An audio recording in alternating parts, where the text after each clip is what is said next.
me is when I told my son I'd been asked to give this talk and to work with you. And he was absolutely, totally horrified. And from his heart, we're online, he looked at me and says, "For God's sake, Dad, please don't try to inspire anybody." So I thought I would cheat. I'm not going to try to inspire anybody.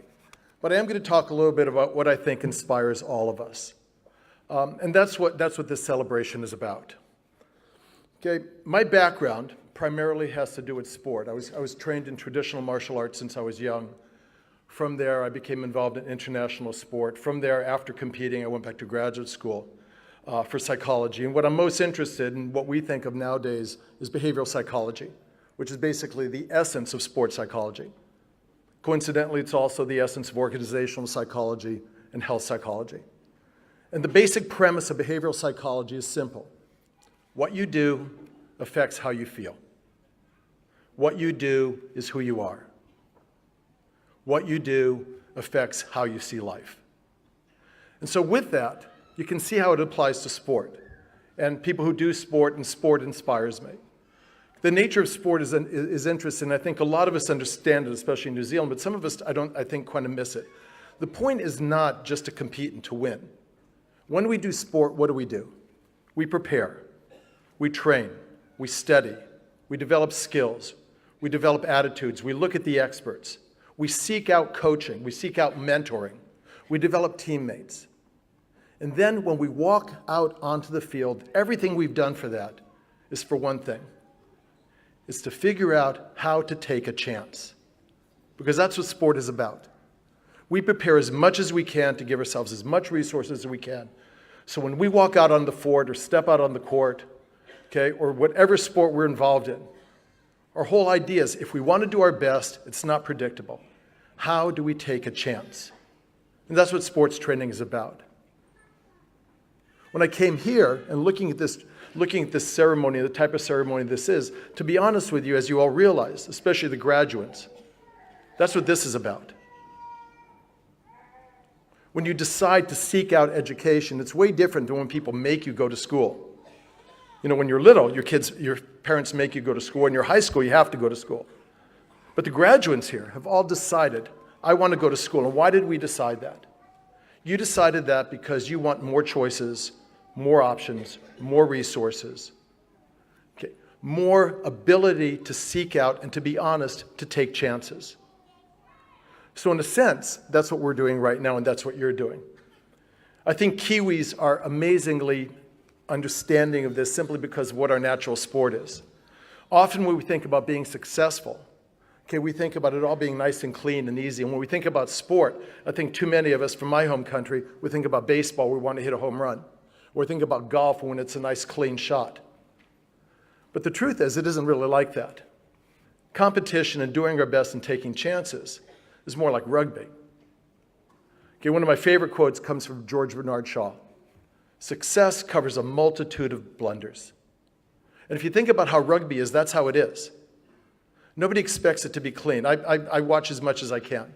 I don't think I've ever seen a game, and maybe it's 1 in 1,000, where someone at one end of the field gets the ball and goes all the way across and scores a try, and nobody touches him. That's what you want to do, but you run down the field and you get knocked down, you pass it to your teammate. They get knocked down, they pass it to you. And a little bit you lose the ball, then you take it back. Then you crawl through it, and then every now and then you break free. And then you score a try. The first time you get knocked down, the first time you drop the ball, nobody would think it was reasonable. Oh, you did bad. No, you didn't do bad. Get the ball. And so what we look at and what we understand is, in a sense, and I know you're here to celebrate, and I'm here to celebrate with you, but the diplomas you're holding, to be honest, is like someone has just handed you that ball. And now it's time to go forward. It's time to take a chance and hit the goals that we want. So the other end of that is what I'm interested in. It brings us to something that's very popular nowadays, and everybody talks about because it has value. It brings us to the subject of resilience. Because the rugby team that is most resilient, the athlete that is most resilient, the businessman, the laborer, the worker, the nurse, whatever, who is most resilient, understands that it isn't always smooth. Resilient people, and we know from research, do things differently and see things a little bit differently than other people. Go back to my first thing I said. When I talked to my son, he said, for God's sake, again, remember, don't try to inspire anybody. I promised. And then he said, Don't use any quotes. Well, I'm going to use quotes. So if he sees this, he'll know. The second quote I have, and again, it's something I think of every day. It comes from Margaret Mead. And it's always remembered that you are absolutely unique, just like everybody else. Everybody faces the same challenges. Everybody feels the same in success. In fact, if you look at anthropology and social psychology, when people are in crisis or when people are joyful, they do exactly the same thing, regardless of where they're from. Their facial expressions are the same. They engage people the same way. Either the most serious, sad emotions, the most joyous emotions, we become the same. So what we do know, though, is, and I believe, and we look at, when I work with athletes and when I work with teams and whoever I work with, okay, we know that people who are resilient process information differently. They actually do something differently. Okay, I'm going to ask you all to kind of do something for me. And we're going to do something together. And it'll kind of make this point a little bit better. So you don't have to. It'd be nice if you did. When something terrible happens, or a true challenge happens, or you've woken up at 6 o'clock in the morning and you've lost your homework, or you have a flat tire and you're going to a job interview, or something tragic and worse, we tend on some level to go, oh no, oh no, oh no, oh no. Okay, so everybody say that. Oh no, oh no, oh no, oh no. Now here's the difference between resilient people and non-resilient people. People who are not resilient keep saying, oh no, oh no, oh no. Let's try it one more time. Oh no, oh no, oh no. Okay, ready? This is what people who are resilient do, because everybody starts out the same way.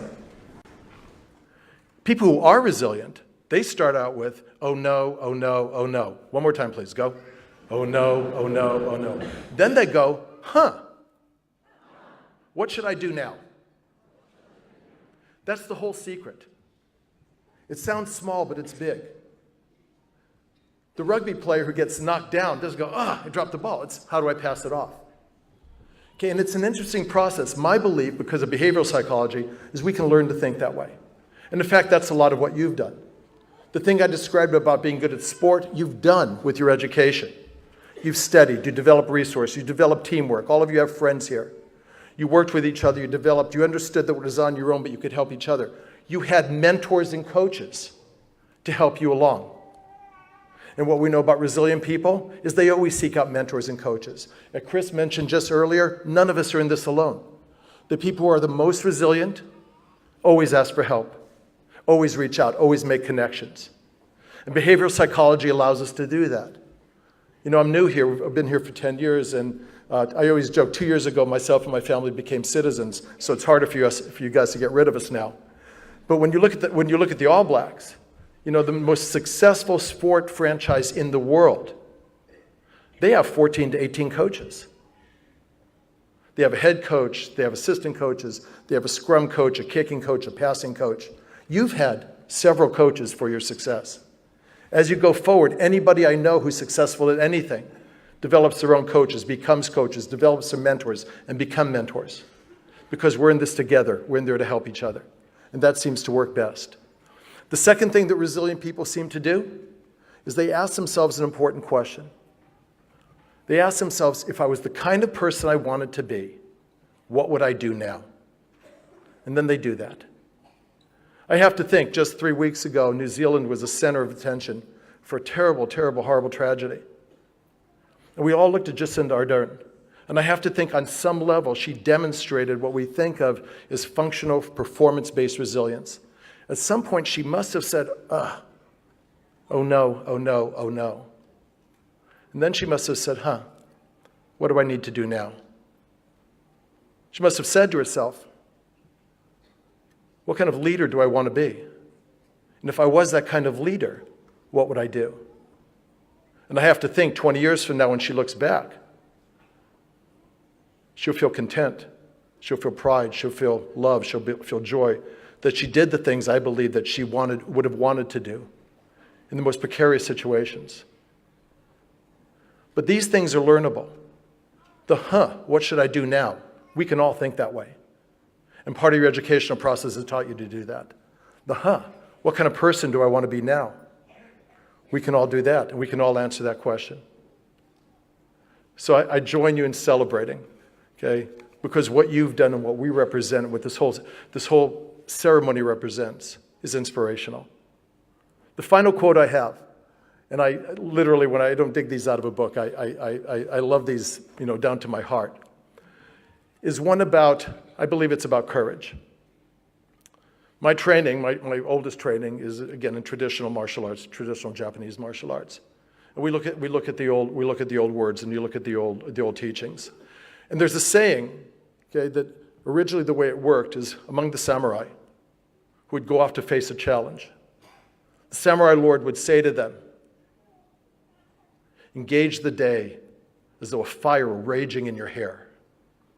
Then, as the samurai were out there with their colleagues, they would look to each other and say, engage the day as though a fire were raging in your hair. As they went forward, they were trained to say to themselves, engage the day as though a fire were raging in your hair. From all of us, because I have children, for your families, congratulations to all of you. Thank you very much.